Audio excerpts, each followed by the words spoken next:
अभिनंदन अभिनंदन, आप सभी का हार्दिक अभिनंदन है राजस्थान परिषद के इस मीट द आइकॉन प्रोग्राम में।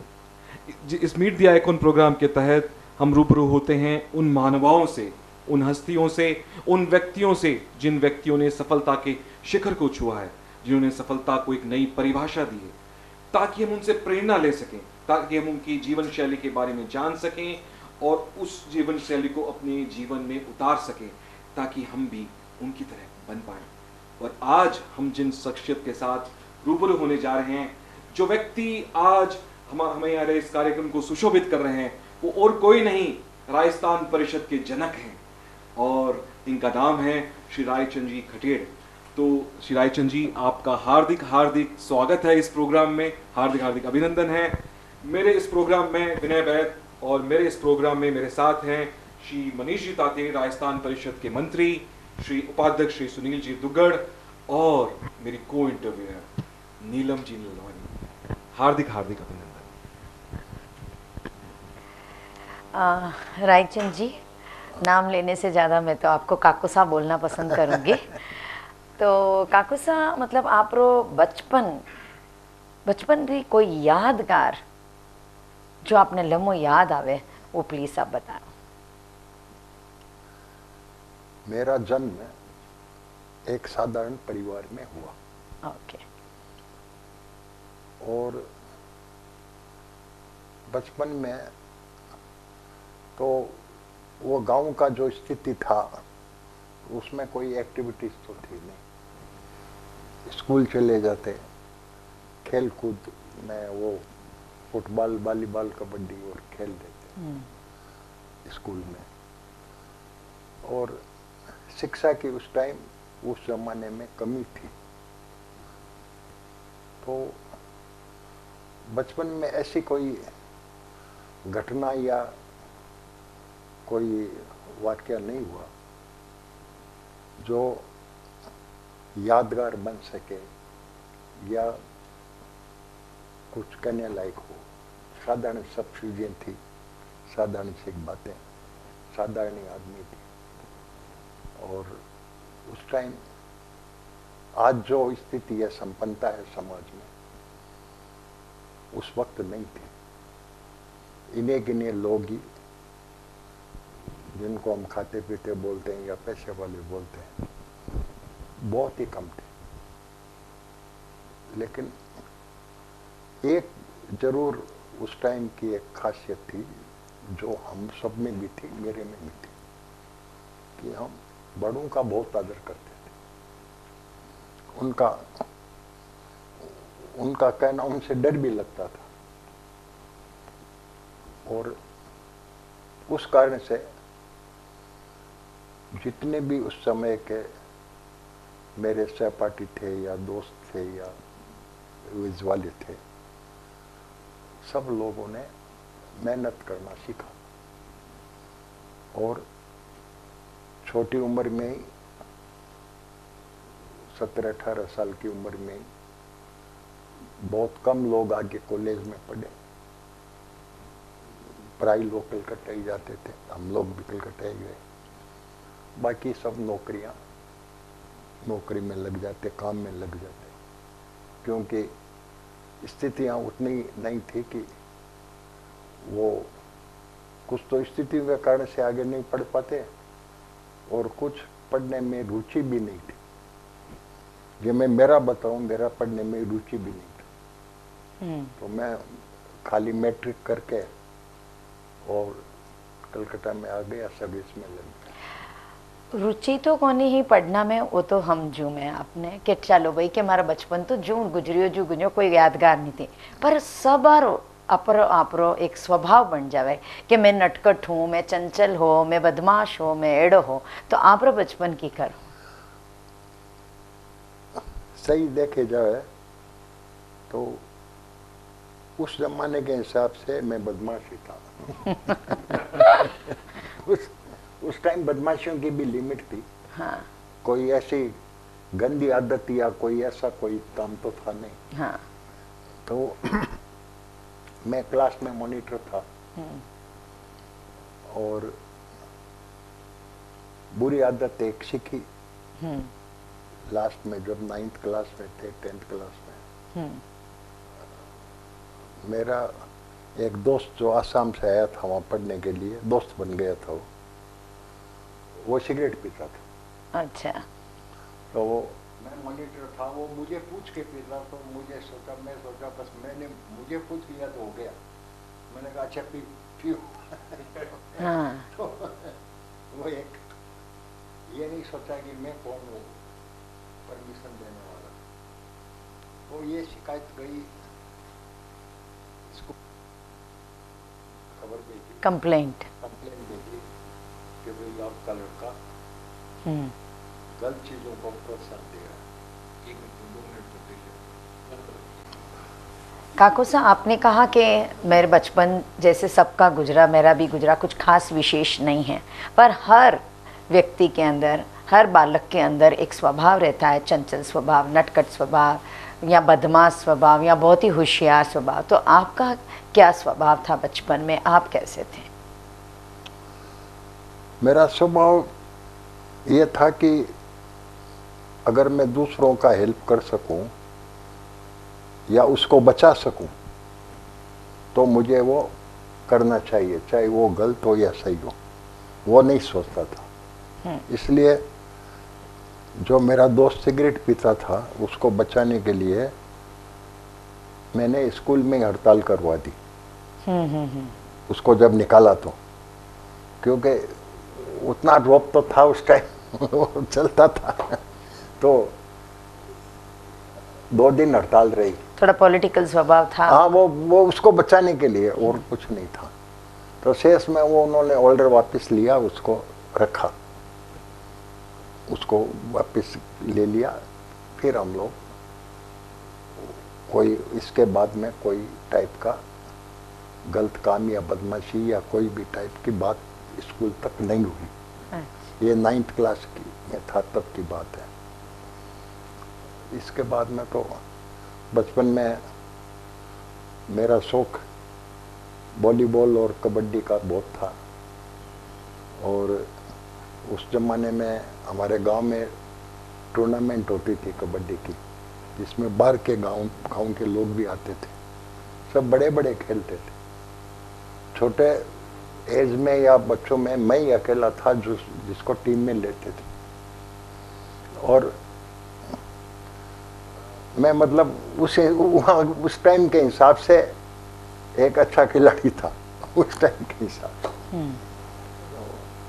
ऐसे बचपन कोई खास घटना या खास ऐसी बात नहीं है जिसको याद किया जा सके, या साधारण सब चीजें थी, साधारण हिसाब से चला। याद नहीं किया जाए, या ऐसी बचपन की कई घटनाएं होती है जो हमारे सबकॉन्शियस माइंड में रहती है। और अगर आपको टाइम मशीन से हम आपके बचपन में लेके चले जाएं वापस, कि हाँ भाई आपका बचपन एकदम दिखा दिया जाए, तो आप ऐसा कौन सी चीज़ या कौन सा संदर्भ या कौन सी आपके लगता है कि मैं यहाँ पर कुछ कर सकता था, अगर मेरे बचपन वापस मुझे मिल जाए तो मैं ये कर सकता था, मैं वो कर सकता था, कि ऐसी कौन सी घटना लगती है आपको, या ऐसे कौन सी लाइन, ऐसे कौन से वाक्य? जो कमी मैं समझता हूँ बचपन में जो रह गई, वो पढ़ने लिखने में मेरी रुचि नहीं थी। अगर मैं पढ़ लिखता, थोड़ी रुचि रखता, तो शायद आज मैं कुछ और बन भी पाता। ये मन में जरूर रह गई कि खाली खेल कूद में बचपन में या दोस्त यारों में समय गुजार दिया और पढ़ने में ध्यान कम दिया। तो वो एक कमी तो जरूर महसूस हो रही थी। बाकी सब आराम से ही सब गुजर रहा था, सबका ही। कोई किसी को टेंशन तो था नहीं उस टाइम। गांव में क्या टेंशन होता, सब ठीक ही था। आज आप एक सफल व्यक्ति के रूप में, आज आप एग्जाम्पल बन चुके हो समाज के लिए, तो आपका परिवार का क्या योगदान रहा है? आप परिवार के बारे में क्या कहना चाहोगे? परिवार में मेरे बड़े भाई सर्वोदय में कलकत्ता में लीडर थे। सर्वोदय एक संस्था थी विनोबा भावे की, तो उसमें लीडर थे। जैसे खादी पहनना और घूंघट हटाने, लेडीज को घूंघट हटाने में हमारे गांव में 2-3 आदमियों का मेन हाथ था, जिसमें एक मेरे बड़े भाई भी थे। उस टाइम घूंघट प्रथा थी। तो उन्होंने जब ये समाज के लिए लोग जानने लगे कुछ न कुछ समाज के लिए करना चाहिए, और मैं आपको एक परिचय मेरा दे दूं। मैं आचार्य तुलसी का भतीजा हूं। अहो भाग्य। आचार्य तुलसी के पिताजी झुमरमल जी और मेरे दादाजी तनसुखदास जी सगे भाई थे। घर एक ही था हम लोगों का। और मैं तो उतना कोई अच्छा श्रावक नहीं था, सीधा बताता हूँ, लेकिन आचार्य तुलसी की कृपा जितनी थी वो उसकी तुलना या उसका विवरण कर नहीं सकता मैं। इतना चाहते थे वो। उसका एक और भी कारण था कि मेरी माँ पहली भाभी थी उनकी, और वो बहुत लाड रखती थी। अच्छा, जब दीक्षा नहीं ली थी जब तक आचार्य तुलसी। और मेरे सगे दादी जी, मेरे पिताजी 2 महीने के थे तब भी डेथ हो गई थी। ओके। तो माजी महाराज का ही दूध मेरे पिताजी ने पिया, जो आचार्य तुलसी की माँ थी। उन्होंने ही मेरे पिताजी को पाला। वो चाची हो गई ना। हाँ। एक ही घर था। हाँ। और वो बहुत, कभी भी गांव में आते हम लोगों ने कभी अर्ज नहीं की कि आप घर पधारो या नहीं पधारो, कभी भी कुछ नहीं। उनका बड़पन था, वो हमेशा मेरी माँ को दर्शन देने आते। वहां एक बार नहीं, कई बार आ जाते। जैसे कोई महीने में 3-4 बार भी आ जाते। ये उनको एक उनकी कृपा थी या उनका लगाव था मेरी माँ के प्रति, जो भी। तो उन्होंने जरूर एक शिक्षा हम लोगों को दी। मेरी माँ कंप्लेन करती थी कि मेरे बच्चे साधु संतों के कम जाते हैं, धर्म ध्यान कम करते हैं। चिंता होती है। हाँ, चिंता थी। उनको कंप्लेन करती थी आचार्य तुलसी को। तो आचार्य तुलसी कहा करते थे कि आप बिना मतलब का चिंता कर रहे हो। मैं जो कह रहा हूं वो सही है या आप कह रहे हो? बोला आप क्या कहते हो? बोले ये सब ठीक है, बिल्कुल ठीक है, और तुम्हारा नाम खराब नहीं करेंगे, अच्छा ही करेंगे। ये मैं कहता हूँ। उनको आभास था। हाँ, उसको तो ये कह देते। फिर मैं खड़ा रहता तो मुझे कहते, मेरी बात की लाज रखना, मैंने क्या कही है? इसका ध्यान रखना। तो मैंने कहा, मैं उनका बहुत आदर करता था। मतलब आचार्य तुलसी का आचार्य तो थे ही, लेकिन मेरे चाचा जी भी थे। और सबसे बड़ी बात, वो इतना चाहते थे इसलिए ज्यादा आदर करता। मैंने कोई छुपाने की बात नहीं। योग करे या ना करे, हाँ। जरूरत पड़ने पर एक दूसरे का सहयोग जरूर करे। हाँ। ये जरूर, ये अच्छी बात है। हाँ। तो आपके परिवार और समाज में कैसे सामंजस्यता आपने स्थापित की है? शुरू में मैं जब कलकत्ता था तो मैं सर्विस करता था, तो मुझे दुर्गापुर भेज दिया गया। कलकत्ता से दुर्गापुर? दुर्गापुर जहाँ स्टील प्लांट, हाँ, दुर्गापुर का हिंदुस्तान स्टील का प्लांट है ना, तो वहाँ उस टाइम चीनी और मैदा के, ये सूजी के बहुत ब्लैक था, कंट्रोल था। तो वहाँ एक एसोसिएशन बनी थी, मर्चेंट्स एसोसिएशन। तो उसमें दुर्गापुर ब्रांच का मुझे कन्वीनर बना दिया गया, क्योंकि मेरे पास थोड़ा टाइम था, लोगों के पास टाइम नहीं था, इसलिए बना दिया। तो वहाँ एक व्यक्ति थे जो हेड थे, बहुत अच्छे आदमी थे। तो उन्होंने कहा कि रायचंद जी, लोग आपको एक बैग के एक बोरा के पीछे 100-100 रुपया भी घूस का ऑफर करेंगे, मेहरबानी करके आप लोभ में मत आना, लेकिन आपको फ्री सर्विस भी नहीं करना है, आपको भी तो कमाना है। तो आप इंश्योरेंस के एजेंट बन जाइए। तो उनको बोलिए कि भाई आप 5 बोरा लीजिए, 5,000 का इंश्योरेंस करा लीजिए। तो यह कोई घूसखोरी भी नहीं है और आपका भी काम हो जाएगा, काम का काम। हाँ, वो खुद भी ऐसे ही करते थे। तो यह काम ऐसे चालू किया तो लोग बहुत चाहने लग गए थे कि भाई आप चाहते तो घुसखोरी ले पैसा सकते थे। ले ही सकते थे, हम तो ऑफर कर रहे थे आपको, आपने लिया नहीं।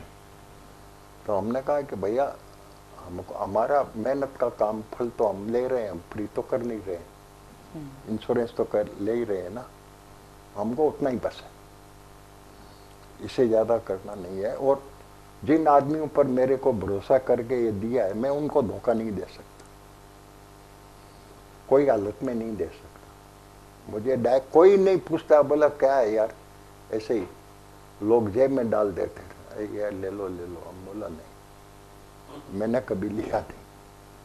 तो ये प्रिंसिपल, ये भगवान की, गुरुओं की कृपा थी कि मैं प्रिंसिपल से कभी हटा नहीं, ये वहीं से सीख लिया था। इसके बाद मैं कलकत्ता में नौकरी छोड़ के मेरा खुद का काम करने लग गया, आयरन स्टील का, लोहे का काम करता था। ठीक है, आपने बहुत अच्छा बताया परिवार के बारे में। हम आगे बढ़ेंगे कुछ और सवाल के साथ। रायचंद जी साहब, हमने आपके बचपन के बारे में जाना, आपने बचपन के बारे में बताया और आपने ये कहा कि आपको अपनी पढ़ाई छोड़नी पड़ी और आप कलकत्ता आए। तो आपके जीवन का सबसे संघर्षमय पल कौन सा था और आप उस संघर्षमय पल से कैसे बाहर निकले, इसके बारे में बताइए। सबसे बड़ा संघर्ष, मैं जब यहाँ से मैट्रिक पास करके जब गया तो उस टाइम एक घटना घटी कि मेरे बड़े भाई का एंगेजमेंट कर दिया था। मैं भी बड़ा लग रहा था तो 17 वर्ष का ही, उस टाइम जल्दी होती थी। तो मेरे भाभी ने कहा इनका भी कर दो, बार बार कौन आएगा। तो उन्होंने कोई लड़की देख ली। मैंने कहा अभी मैं कमाता नहीं हूँ, मैं नहीं करता। तो मेरी माँ बहुत बड़ी थी, उनको भी भाभी ने समझा दिया कि ये कि फिर क्या कर लेंगे, अभी नहीं कमा रहे, फिर कौन सा कमा लेंगे। वो ऐसे थोड़ा उस ढंग से कहा। तो मैंने कहा, मेरी माँ ने कहा कि भाई भाई करने वाले हैं तो तुम क्या कर लोगे। तो मैंने कहा मैं करूँगा तो करूँ, मेरे से करूँगा नहीं तो करूँगा ही नहीं, नहीं कमाऊँगा तो नहीं करूँगा। तो उन्होंने कहा कि मैंने तो सब वो कर रखा है, ज्वेलरी का हिसाब छोटा मोटा जो भी है सबका। तो मैंने कहा मैं एक पैसा ना तुम्हारे से लेऊँगा ना भाई से लेऊँगा। और एक टाइप से कसम ही खा ली मैंने घर का कोई शेयर नहीं लिया।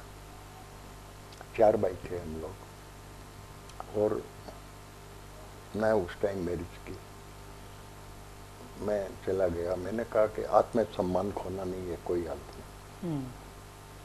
तो मेरे पिताजी उस टाइम बीमार थे, तो उन्होंने कहा कि भैया तुम जो करना है करो, लेकिन एक बात का ध्यान रखना, किसी के सामने हाथ मत फैलाना, चाहे वो तुम्हारा संबंधी भी हो सके तो हाथ ऐसा रखना बस। और तो मैं जानता नहीं, इतनी सीख देता हूँ। तो मैंने वो गांठ बांध ली एकदम। मैंने कहा कि मैं इतनी बात आपकी रखूंगा जीवन भर, कोई भी ट्रबल आ जाए मैं नहीं मांगूंगा। और ट्रबल बहुत आई। अब कलकत्ता गया, नौकरी तो लगे मैं जानता नहीं किसी को। फर्स्ट टाइम लाडनो से बाहर गया, तो उस टाइम तो जो कुछ 4-5 रुपए पैसा हाथ में था, तो मैं कोई रिलेटिव, मेरे भाभी वहीं थी, भाई भी वहीं थे। मैंने कहा मैं वहाँ भी नहीं गया, वहाँ भी नहीं खाना खाया, सर्विस ढूंढता रहा। फिर 2 टाइम की जगह 1 टाइम खाना चालू किया। उस टाइम 4 आने में 4 रोटी मिलती थी तंदूर की तो होटलों में। तो लेकिन मैं घबराया नहीं, जो होना है सो होगा। मैं 1 पैसा किसी से लेऊंगा ही नहीं। जब मेरा राइट है, शेयर है, जो भी है। उस टाइम भी हम लोगों का बाद में पाकिस्तान बन गया था, काम ही था। वैसे मीडियम आदमी थे, गरीब नहीं थे, लेकिन मैंने कुछ नहीं लिया। सेल्स में कहीं सर्विस लगी, मैंने अपने हिसाब से ही काम चालू किया। तो जो कुछ हो सकता था मैंने अपने परिवार का किया। सबका ही करना है, सबका ही ड्यूटी है, सभी करते हैं, मैं क्या करता हूँ। ये भगवान की मेहरबानी रही कि ऐसी नौबत कहीं नहीं आई कि मुझे कोई भी टाइप की हेल्प की लेने की जरूरत पड़ी हो। चल गया काम। ये ऐसे करके दिन गुजरे और बाद में सर्विस छोड़ के मैंने लोहे का काम चालू कर दिया। एक मार्टिन बंड में सेल्स मैनेजर था, वो मेरा दोस्त हो गया था। उसके कहने से मैंने लोहे का काम चालू किया। वो भी मैनेजर की सर्विस छोड़ के मेरे साथ आ गए, हम पार्टनर बन गए। मेरे बड़े भाई भी साथ में आ गए, लोहे का काम किया। बाद में 69 में मैं मेरी माँ को लेके आचार्य तुलसी का दर्शन करने बेंगलोर आया। तो बेंगलोर में आया तो 5-4 दिन के लिए था, लेकिन मेरी माँ बोली मेरा मन लग गया है, थोड़ा दिन और रहो। तो मैं तो वहाँ से मार्केट आ जाता, यहाँ लोहे मार्केट में गोडाउन स्ट्रीट। तो यहाँ देखता कि यहाँ क्या रेट में माल बिक रहा है, वहाँ क्या इतना डिफरेंस। यहाँ 1800 रुपये टन में बिक रहा है, वहाँ 1000 रुपये टन रेट, इतना डिफरेंस। तो मैं यहाँ 25 दिन रहा। हम लोग यहाँ रहे थे चतुर्मास में। तो उसी टाइम हमने यहाँ पर ऑफिस ले ली थी, सेलटेक्स नंबर ले लिया था कि वहाँ से जब भी फ्री होंगे तो वहाँ से माल बुक करा के हमने तो हम सीधा यहाँ आ गए, जितने वैगन मिल सके। तो यहाँ उस टाइम 30% का मुनाफा था कैश में, लोहे में। सेलटेक्स ऑक्ट्राई और फ्रेट मिला के 300, 1300 रुपया कॉस्टिंग, 1800 रुपये में स्टेशन से माल बिके। 500 भाई 10वें दिन 500 रुपया 1300। हाँ वो भी नगद, वो भी कभी गोडाउन नहीं लिया मैंने, दुकान भी नहीं ली, स्टेशन से लोग वहाँ पैसा लेके आते, सबको बोल देता बैग ने आई आज इतनी ये साइज है, वहीं लेके आ जाओ। वहीं एक टेबल लगा दी गुड सेट में जितनी बार सप्ताह में 2 बुकिंग होती, 2 बार में आता, वहीं से माल बेचते। तो फिर यहाँ जमना तो बहुत ईजी था, इतना जब मार्जिन था तो ऐसे करके हमारे लोगों का जीवन बिजनेस स्टार्ट हुआ। अब जैसे रायचंद जी ने फरमाया कि अगर मन में आत्मविश्वास हो, आत्मशक्ति हो, तो लक्ष्य दूर नहीं होता, और उन्होंने उसी आत्मशक्ति को अपने जीवन में अपनाया और एक बिजनेस अपॉर्चुनिटी देखी, और जब बिजनेस अपॉर्चुनिटी देखी तो उस बिजनेस अपॉर्चुनिटी को अपने वहाँ उन्होंने उस अपने जीवन में उतारा और उसको कैसे कन्वर्ट किया प्रॉफिटेबिलिटी में, वो इनसे हमें सीखने मिला। तो आप बेंगलोर आए, बेंगलोर में आपने अपना व्यापार स्थापित किया, फिर आपने समाज में भी आना शुरू कर दिया और समाज की ओर आपका जुड़ाव बढ़ा और आपने राजस्थान परिषद की स्थापना की, उसके बारे में बताइए। इस टाइम ये बात 1975 की है, 75 की। मैं यहाँ 69, मुझे 50 साल हो गए आके। तो मैं जब आया तब तो 4 आदमी थे थली के सिर्फ। बाद में 1975 में बढ़ के 30, करीब 25-30 हो गए थे। तो हम लोगों को कहा कि भाई हम लोग समय याचना के लिए इकट्ठे हों, कैसे हों, क्या करें, कैसे करें। तो एक सोचना चाहिए। तो उन्होंने कहा भाई आप सोचिए, आप, क्यों मेरा लोहे का काम था, मुझे टाइम शाम के बाद में टाइम रहता था, बाकी दुकान वालों का तो टाइम ही नहीं रहता था किसी। तो मैं तेरापंथी सभा में गया, उनके अध्यक्षों को कहा कि भैया हम लोग कलकत्ता से आए हैं, लेकिन आप 6 बजे जो समय याचना रखते हैं वो हम लोग का मुश्किल है। 6 बजे पहुंचना, उपवास करते हैं, पालना करके 6 बजे नहीं पहुंच सकते, ऐसा करें, काम मिले हम लोग। तो हम लोगों ने सोचा कि भाई एक आदमी सूचित कर दे, जगह फिक्स कर दे, समय याचना के दिन, होली दिवाली हम लोग वहाँ मिल लेते हैं।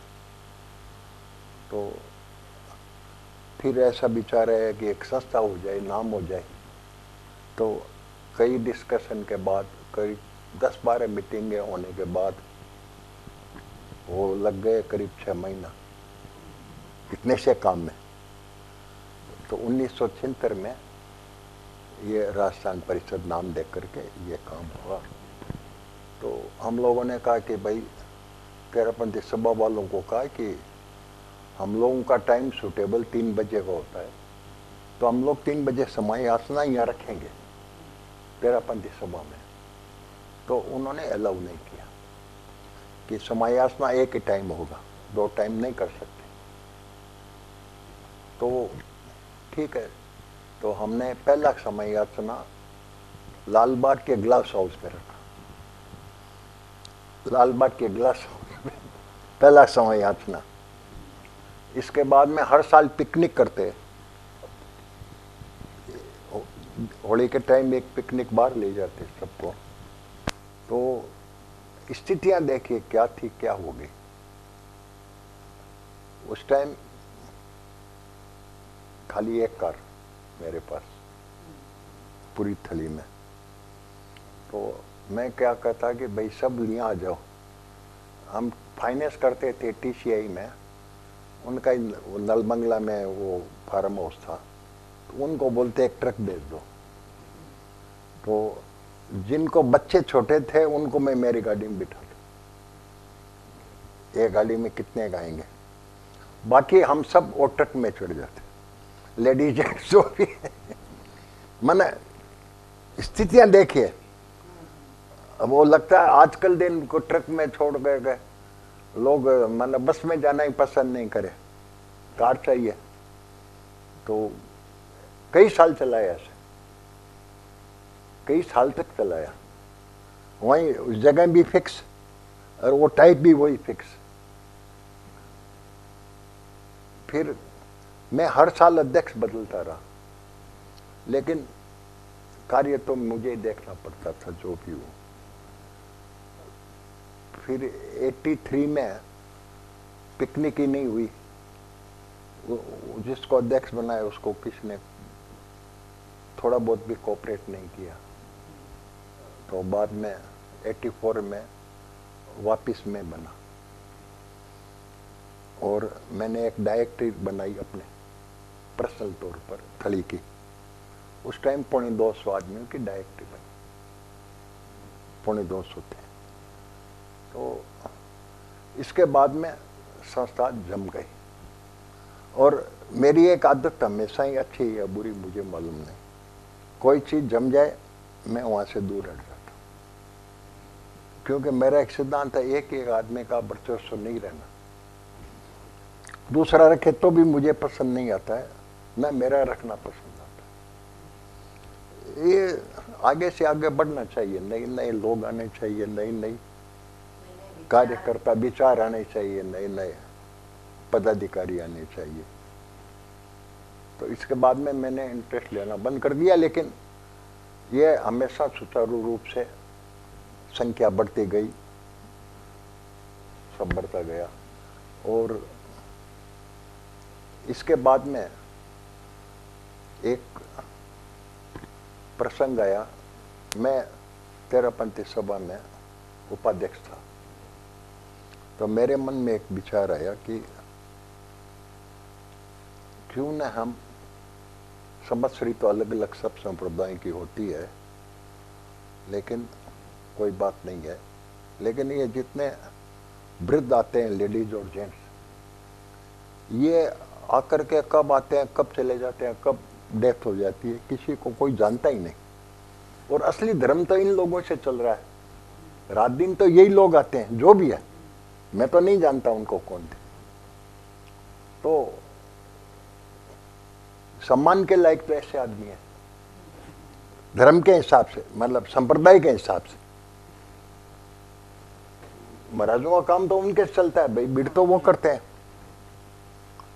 तो मैंने वहां एक सम्मान समारोह रखा तेरहपंथी सभा में,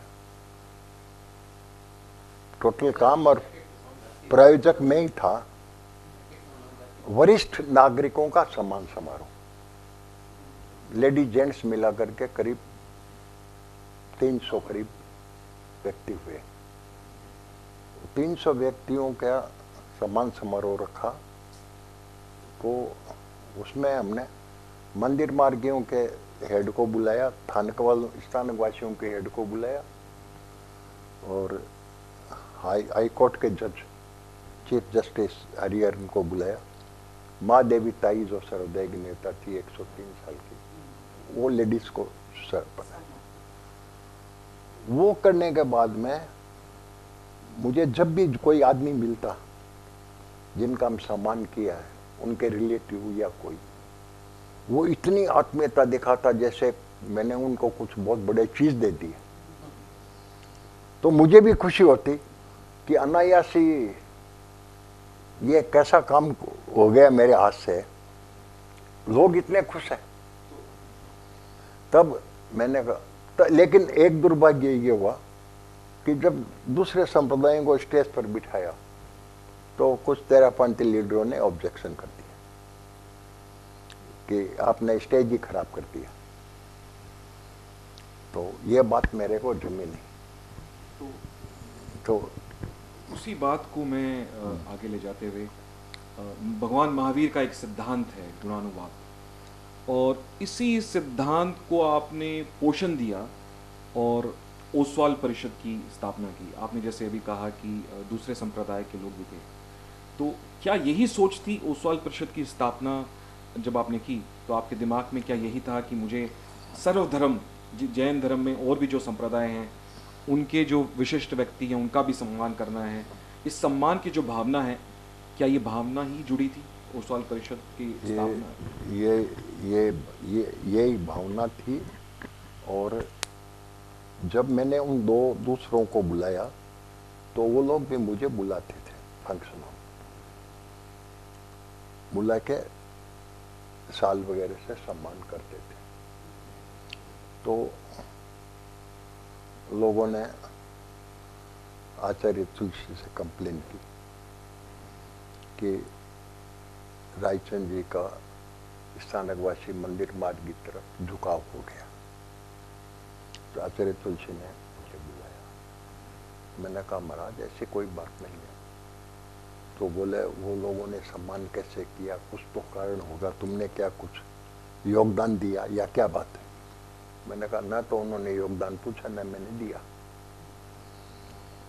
उनको मैंने लिफ्ट दी, वो मुझे दे रहे हैं और कुछ नहीं है। तो आचार्य तुलसी ने 4-5 बार मेरे पीठ पर थपथपाया कि तुम लगे रहो, ये मेरा आशीर्वाद है, तुम लगे रहो, जो कहता करने दो, सुनता सुनने दो, ये दुनिया ऐसे ही करती रहेगी, तुम इसमें लग जाओ। और ये मेरा सब संप्रदायों को लेके सबको मेंबर बना के मैंने ये ओसवाल परिषद का स्थापना की।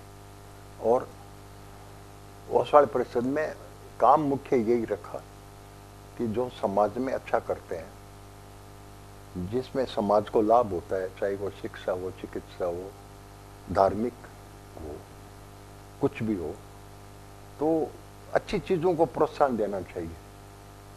तो उनको सार्वजनिक उनको सम्मान करें तो उनका मन और बढ़ेगा कि और अच्छा काम करें। आज एक बात बताऊं, एक किसी कार्यकर्ता को अगर हम दिल से धन्यवाद ही दे दें कि भाई आपने अपना समय लगा करके, तन मन धन जो भी लगा करके ये जो समाज के लिए कार्य किया, इसके लिए हम आपको धन्यवाद देते हैं। तो उसका मेहनत, उसको और प्रोत्साहन मिलता है, उसको दुगुना प्रोत्साहन मिलता है। और इसकी जगह अगर हम उसकी बाइकाट करें, उसको बदनामी करें, उसको घटिया बताएं, तो वो सोचता है कैसे समाज में हम क्या कर रहे हैं, क्या मतलब है यहाँ कुछ करने का, ये समाज करने लायक ही नहीं है। वो निरुत्साहित हो जाता है। तो ये जो अखिल भारतीय, बाद में अखिल भारतीय नाम दिया ओसवाल परिषद का, इसमें मुझे जितनी खुशी आज भी है और हुई हर टाइम, और ये भगवान की मेहरबानी है। और मैं तो कहता हूँ मेरे पर आचार्य तुलसी का आशीर्वाद ही काम कर रहा होगा, ये मेरा विश्वास है कि हम जहाँ भी गए किसी ने ना नहीं कही। हम बड़े बड़े धर्मगुरुओं के पास गए। शुरू में हमने किया बाल गंगाधर स्वामी का, तो बाल गंगाधर स्वामी ने कहा मेरा स्वागत कहाँ कर रहे हो, टाउन हॉल में? बोला नहीं, विधानसभा में करो। हमने कहा विधानसभा में हम कैसे करें? बोले उसको मेरे पर छोड़ दो। तो उन्होंने वो बंदोबस्त किया, वेंकट हॉल में प्रोग्राम हुआ। ऐसे वो प्रोग्राम जीवन विज्ञान का था,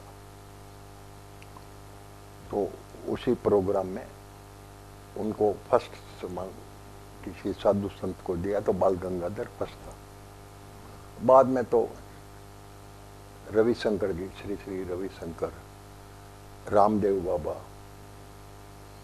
और शंकराचार्य, वीरेंद्र जी हेगड़े जो आज यहाँ चीफ गेस्ट है, वो बहुत खास है मेरे, मैं तो अभी भाई साहब मिलूंगा।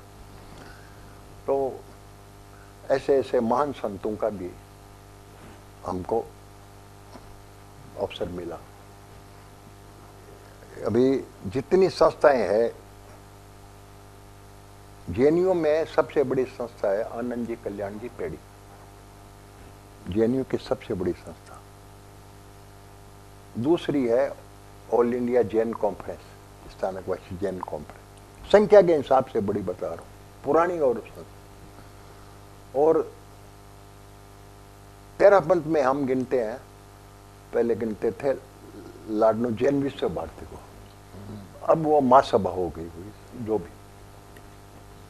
तो उन सब का भी सम्मान करने का मौका मिला,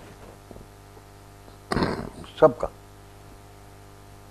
अभी फिलहाल हमने ललित प्रभु जी, चंद्र प्रभु जी का जो ये साधु है मंदिर वाले, और स्थानिक वासियों के जो आचार्य हैं शिव मुनि, उनका भी हम लोगों ने किया। तो ये जो कार्य कर रहे हैं, आपको बहुत खुशी मिलती है और आपने बदलाव किया है। खुशी उनको नहीं मिलती जो अपनी शर्तों पर जिया करते हैं, खुशी उनको मिलती है जो दूसरों के लिए अपनी शर्तें बदल लिया करते हैं। और बहुत बहुत खूब कहा नीलम जी आपने। और जैसा कि रायचंद जी साहब ने बताया कि भगवान महावीर के जो सिद्धांत हैं, अनेकांतवाद और गुणानुवाद, उन सिद्धांतों को इन्होंने राजस्थान परिषद के माध्यम से, तेरापन सभा के माध्यम से और ओसवाल परिषद के माध्यम से पुष्ट किया है इन सिद्धांतों को। और कहीं ना कहीं हम देखें, हमारे जो राजस्थान परिषद का एक प्रोग्राम है मीट दी आइकॉन, वो इन सिद्धांतों से ही प्रेरणा लेता है। आपने अपने जीवन के बारे में बताया बड़े विस्तार से, तो आप अपने जीवन में किसे मार्गदर्शक मानते हैं? कौन ऐसा व्यक्ति है जिसको आप अपना जिसने आपको बहुत प्रभावित किया?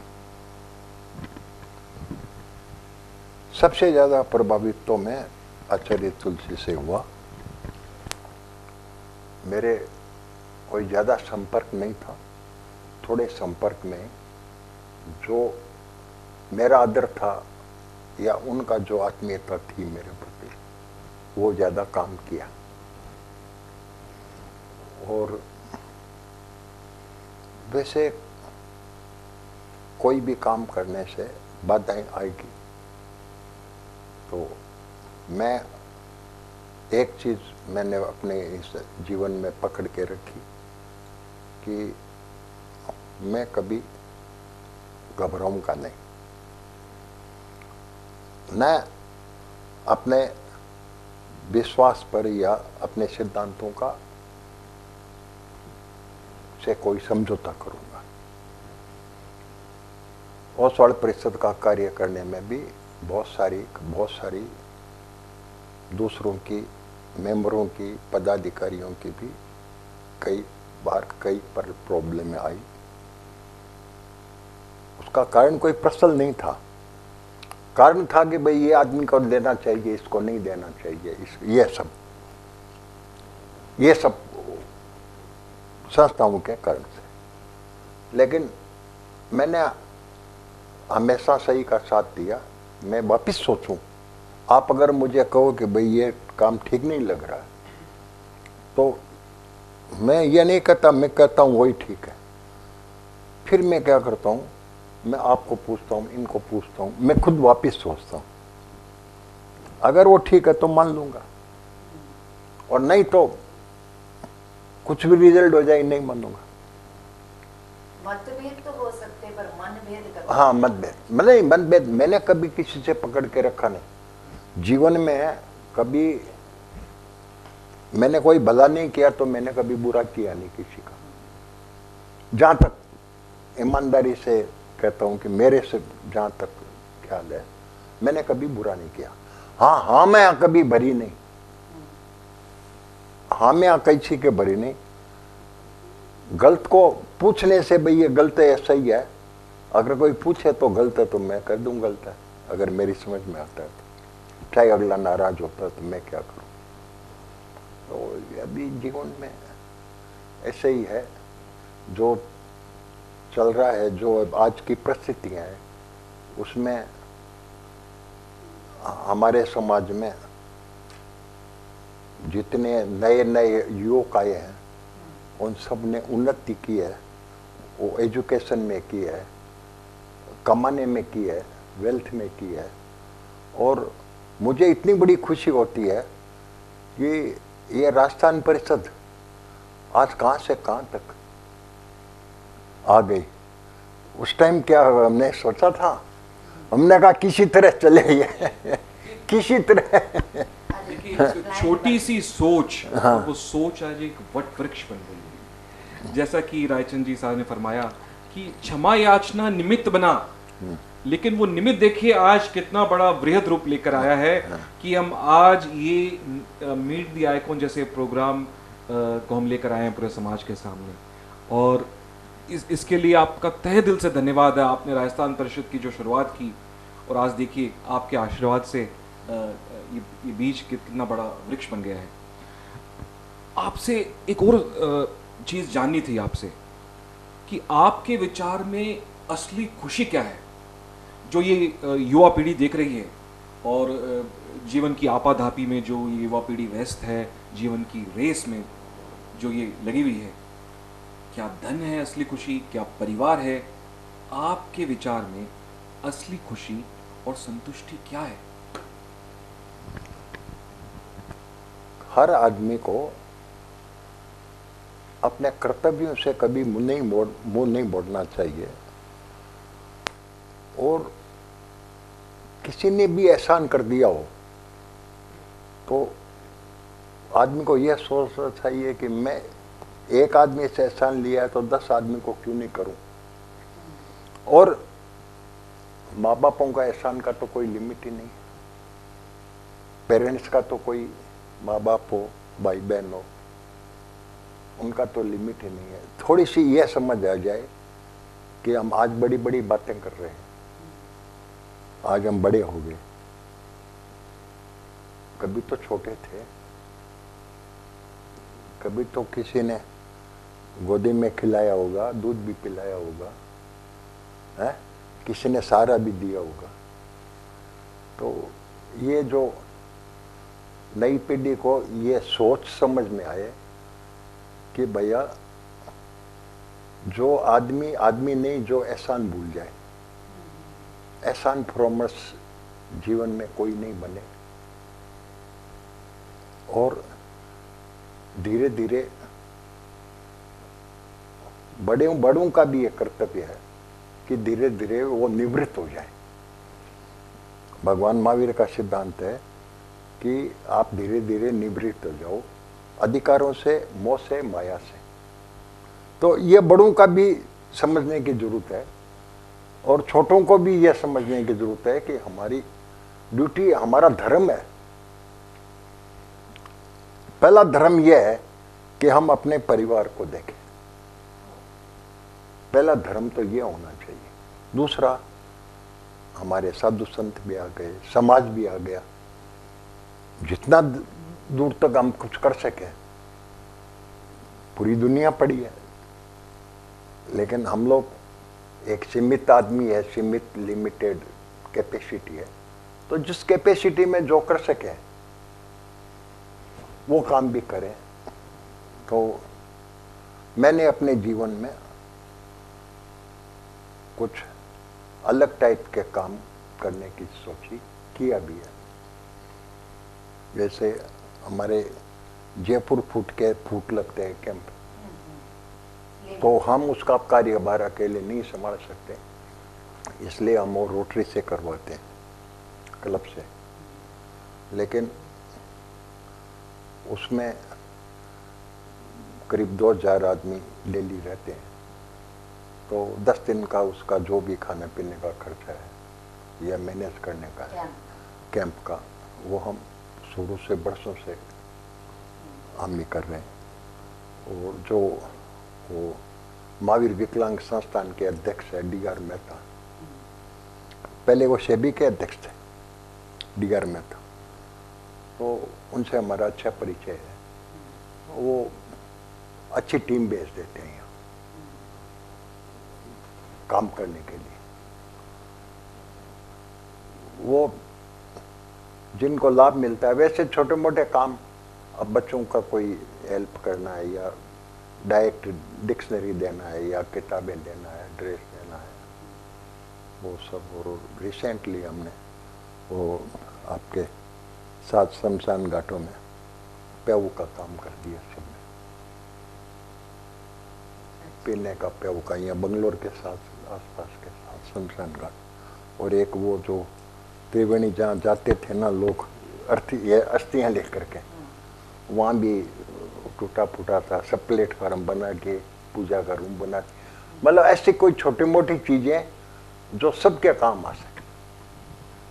हाँ, कई लोग विश्वास रखते हैं कि हम अपने समाज में, अपने संप्रदाय में जो कुछ करना है करें। मेरे थोड़े विचार हटके, माफी चाहता हूँ, वो तो है ही, हमारा प्रथम कर्तव्य है, मैं ये नहीं कहता।